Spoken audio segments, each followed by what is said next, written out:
This is Nasha Kasha, Ukrainian Almanac, 28 minutes of stories for everyone about Ukrainian life. I'm your reporter, Stefan Andrusiak. This is episode 297. I recall the subjects of the first ever Nasha Kasha episode. Maxim Svezhentsev and Natalia Diomina were my first two interviews on this program. Both were from cities in Ukraine that were and still are experiencing hardships. Maxim and Natalia are equal parts Ukrainian and Russian. To hear them speak informs us all of the possibilities for coexistence among descendants of two peoples in one place. Natalia would return to her hometown of Mariupol. 40 programs later, I met Maxim's wife, a cancer researcher. He was so happy when she arrived in Canada. Here, they would have a son.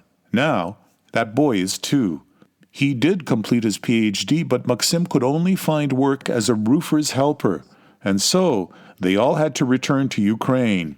There, he now teaches and works for a non-governmental organization. Maxim will report from Kyiv at the end of this show. But first, join me as I revisit that very first episode of Nasha Kasha back in 2016. We're coming to you from the campus of Western University in London, Ontario, Canada, 94.9 CHRW FM. Привіт, дорогі слухачі! Ви слухаєте радіопередачу «Наша каша», яка транслюється по хвилях радіоефірі CHRW FM. При мікрофоні. On today's program, we offer a feature interview with two Western University doctoral students. Natalia is from Mariupol in eastern Ukraine. Maxim is from Crimea. Their respective mothers are both Ukrainian. Their fathers are both Russians. All of this at a time of strife and uncertainty throughout eastern and parts of southern Ukraine. So let's begin. Welcome. Vitaємо. I'm Natalia Domina. I'm a third-year PhD student in comparative literature here at Western. I was born in Mariupol. It's in southeast of Ukraine. My name is Maxim Svezhentsev. I'm from Sevastopol, which is in Crimea. I was born and raised there. I'm finishing my first year PhD program in history here at UWO. I like that London is a small and comfortable city to live in. It's about the size of Mariupol. Mariupol's what, 450,000? We're 380? About 500,000, but now with internally displaced people, I think it's even more than 500,000. There are a lot of people from Donetsk and Luhansk region who had to leave their homes. But yeah, I was born and raised in Sevastopol. I finished my school there, and then I went to Kyiv to study at university. Now, both of you are too young to remember the Soviet Union, right? You were born after 91, or? No, Is this a personal question? No, it's okay. I was born in 1983, but thank you for the compliment. And I do remember a little bit of the Soviet Union, namely very long lines in stores. Well, I was born in 1991, 6 months before the dissolution of the USSR. I do not remember Soviet Union itself. In eastern Ukraine, there are people of different backgrounds. There are many people, especially in Sevastopol, of Russian background. How has Ukraine done in sharing Ukraine with people who aren't of traditional Ukrainian birth and background? And so, do you know what I'm getting at? Mm-hmm. Yes. Were there accommodations? Can everybody feel that it is home? That's the question. Without looking at the war right now, but does everybody feel that this is a place where I and my children can grow up, and that person over there will treat me as an equal, or are there tensions? In general, I think yes, Ukraine did great accommodating people of different nationalities. Yet, much like in any other country, there are instances of racism and homophobia. But other than that, In general, yes, Ukraine is a nice and safe place for all nationalities. No one is saying this is my country historically and you don't belong or anything along those lines. Well, again, I can't speak for everybody, Of course. But that's not the general. The general mood, no, Okay. by no means. Okay. It must be beautiful on the Sea of Azov. I mean, it's a port city, and yet it's a very industrial city, right? Can you paint a picture for us? The city of Mariupol was founded in 1772, and before that, it was a Greek colony. The people from Crimea actually were sent to live in Mariupol. Це моє місто лине, це моє місто, де безліч протиріч, це моє місто, що лиш за хвилини народжує ранок. Лине одразу в ніч. Я тобі даю.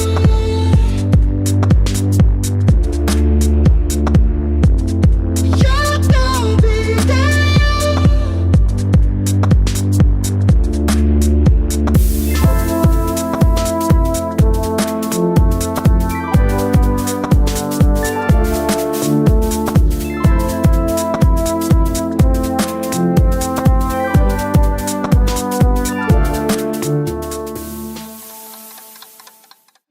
У 18 столітті російська імператриця In the 18th century, Russian Empress Catherine II намагалася колонізувати фактично Крим. she needed a pretext to colonize the Crimean Peninsula. Треба було виселити православних греків. Приводом It had been settled by people of Greek те, origin. що їх було необхідно в лапках захистити від мусульман кримських татар. Кращого захисту не знайшли, зібрали всіх греків і виселили в район теперішнього Маріуполя.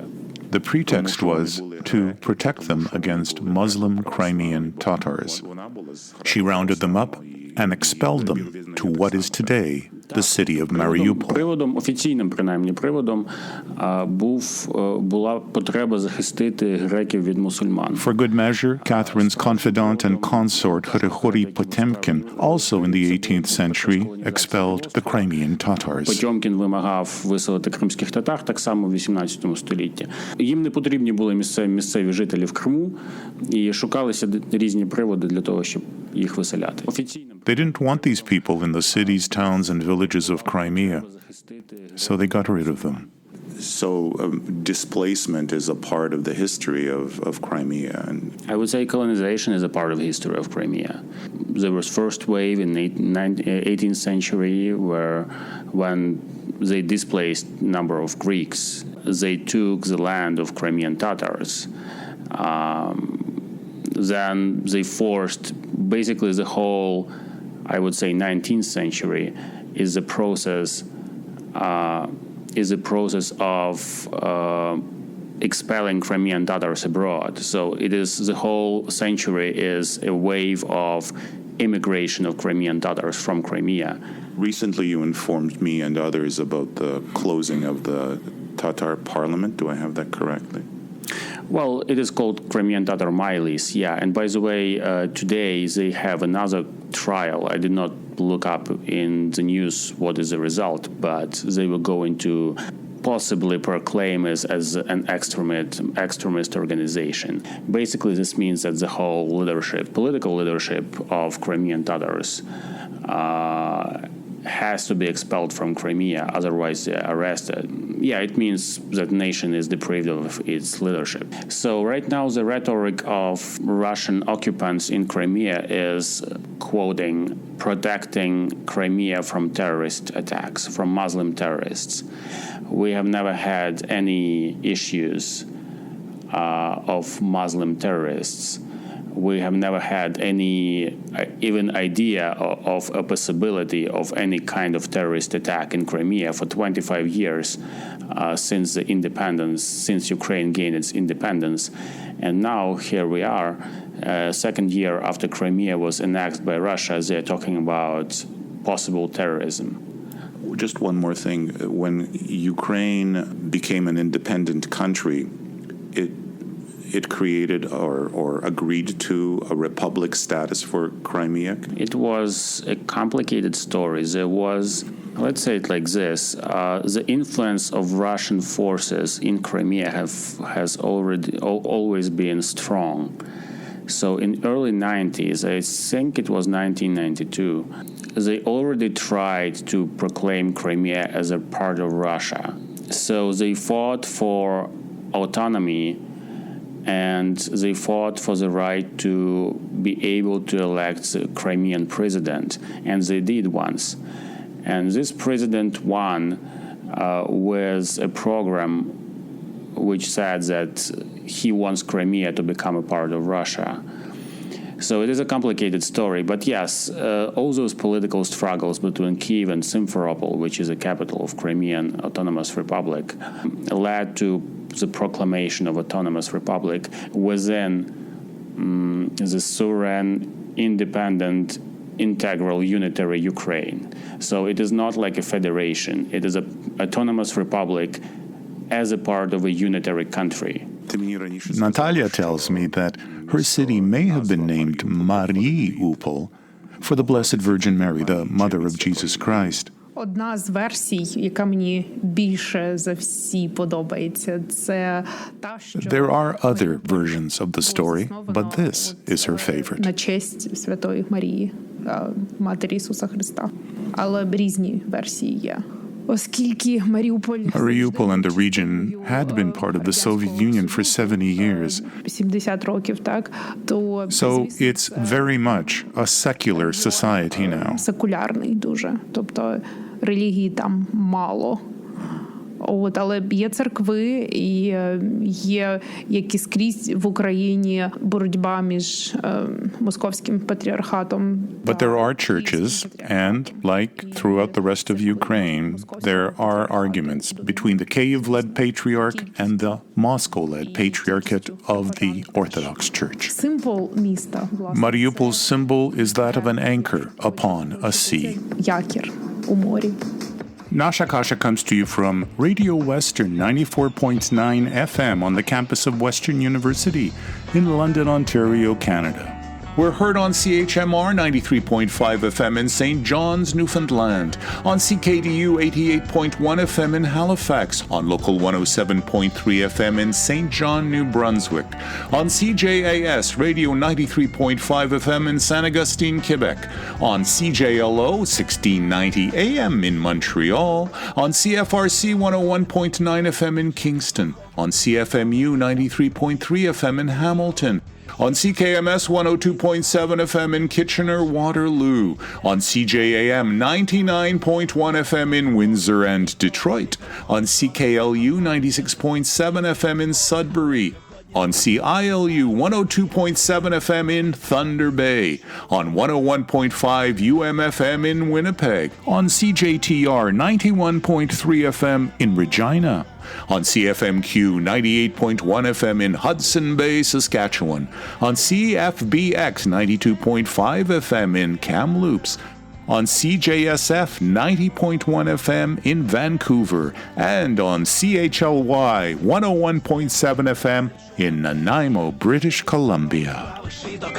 Ніяк не здогадати, що мого туза побито. Щоднями якось я піду горами, ляжу знаком оклику, слідами напишу те ж саме. Жив, був жив, не притягався, не служив. Злітав одного разу, але сам розібрав той пазл. Розірвав малюнок, зруйнував будинок, підняв як горя. Одна з маленьких трагедій ще одного дня. Все тече, я гадав, що ти лише вода.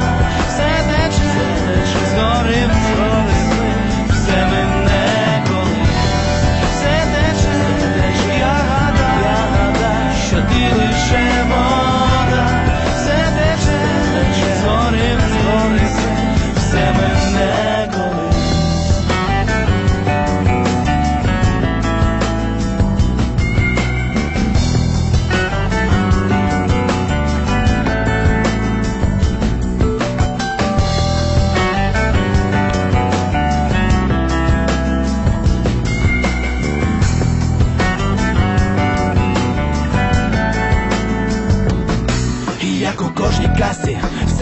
закінчується добре.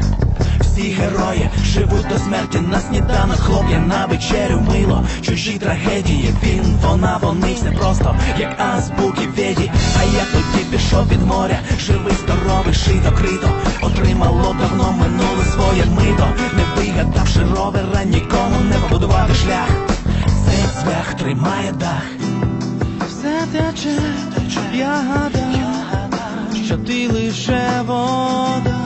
Все тече, згори вниз, все мине колись. Все тече, а я гадав, що ти лише вода. Все тече, згори вниз, все мине колись.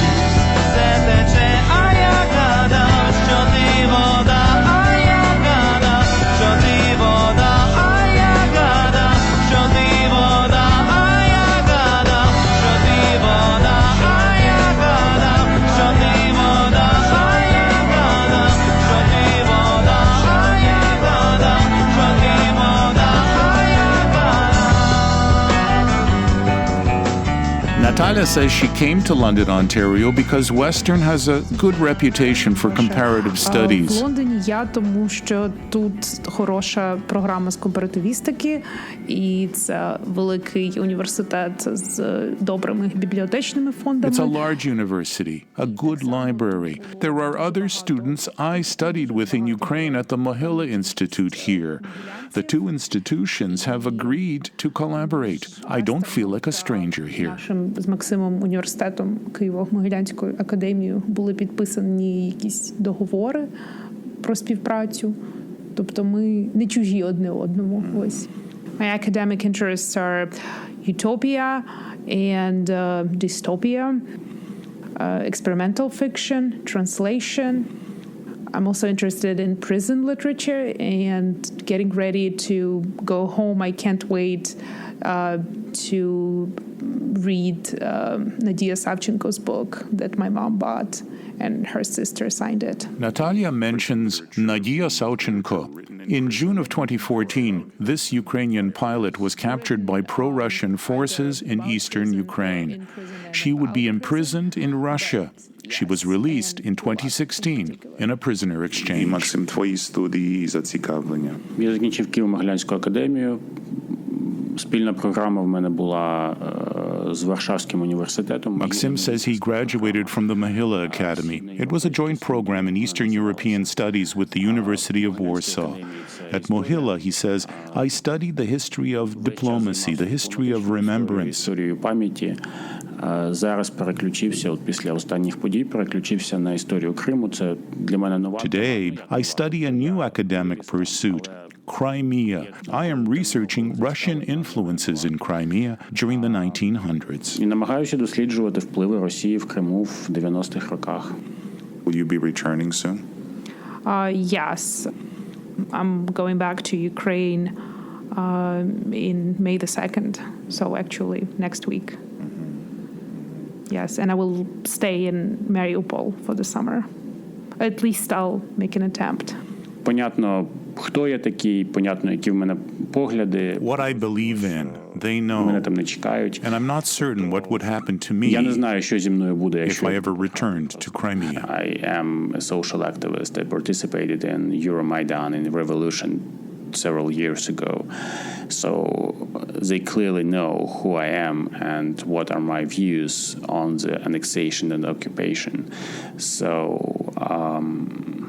I just assume that they may not like me being present there, and I could be either arrested or I don't know what can happen else. I'd like our listeners to know something very important about Ukraine, that Ukraine is a modern state and very welcoming, that there are no fascists in Ukraine. And what looks like a civil war is in fact an invasion. Ukrainians, no matter where they are in the world, hurt for Ukraine. Дуже вболівають за Україну. There is hope, together with our common strength. Надія на те, що ми всі, доклавши зусиль, we will witness a Ukraine that flowers. Процвітаючу Україну. I would say that just pay attention to Eastern Europe right now, because that's where history is going on right now. This war with Ukraine will influence Europe. It will influence international stability. It already influences international stability. So it's just, if you want to know what is going on in the world, you should pay attention to Eastern Europe right now. So currently, I'm interested in new Ukrainian electronic music, and there's also a rising star, Jamala, who will be in Eurovision from Ukraine this year, and she's presenting a very interesting song about Crimea. When strangers are coming, they come to your house, they kill you all and say we're not guilty, not guilty. Where's your mind? Humanity cries. You think you are God, but everyone dies. Don't swallow my soul, our souls.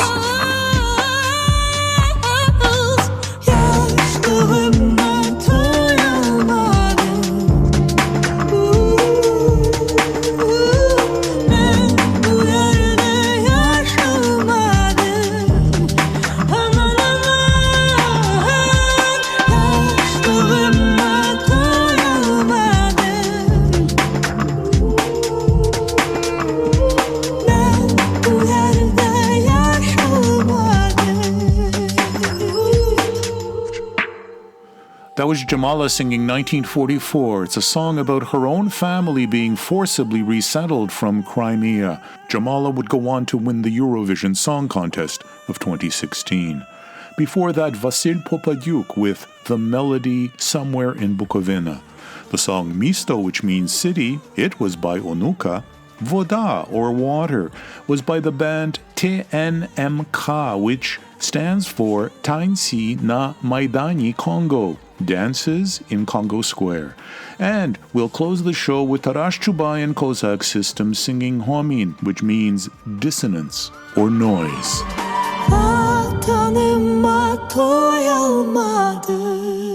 Hello everyone, this is Maxim Svezhentsev.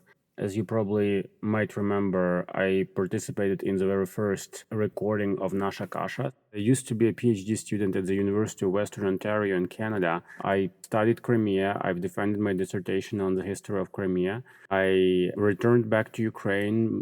My wife and I had a child in Canada, so now we are back in Ukraine, and we've stayed in Ukraine for a year now. And over this year, I've been working at the human rights organization NGO Crimea SOS that works to protect political prisoners in Crimea, mostly Crimean Tatars.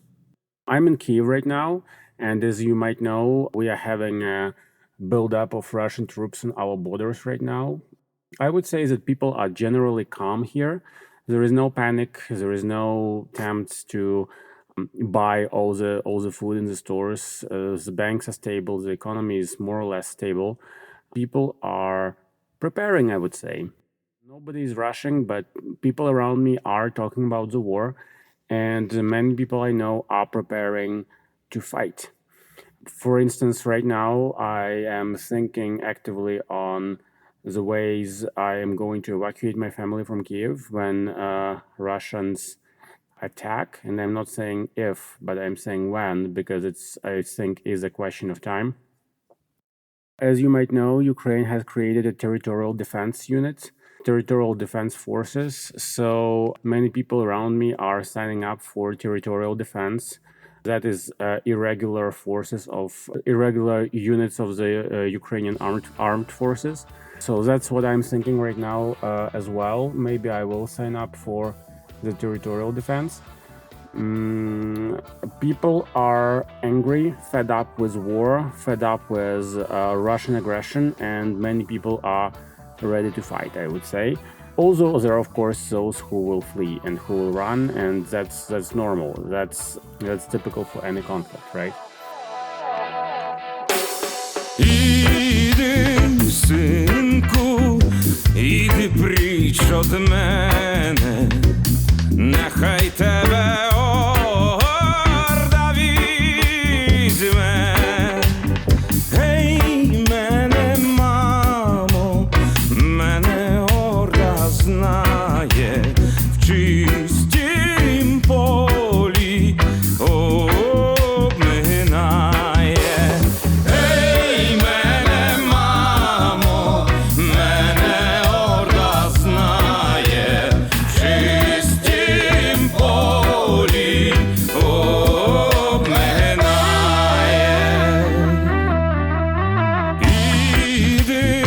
Синку, іди пріч од мене, нехай тебе москаль візьме. Гей, мене, мамо, мене й москаль знає, жить під себе підбиває.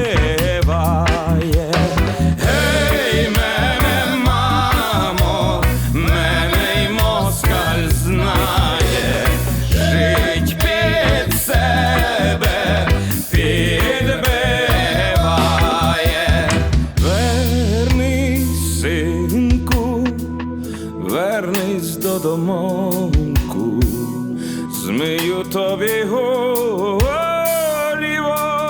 голівоньку.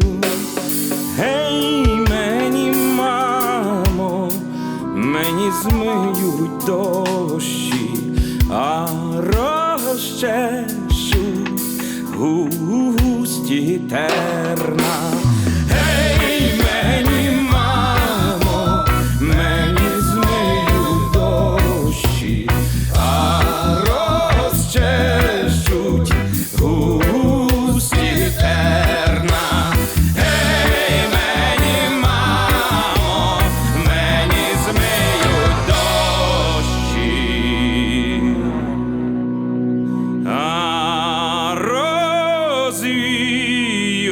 розвіють буйні. Partial funding for Nasha Kasha has been provided by the Shevchenko Foundation and by the Ukrainian Credit Union. I'm your reporter Stefan Andrusiak, back in a week, God willing. До милої зустрічі за тиждень часу, дорогі слухачі.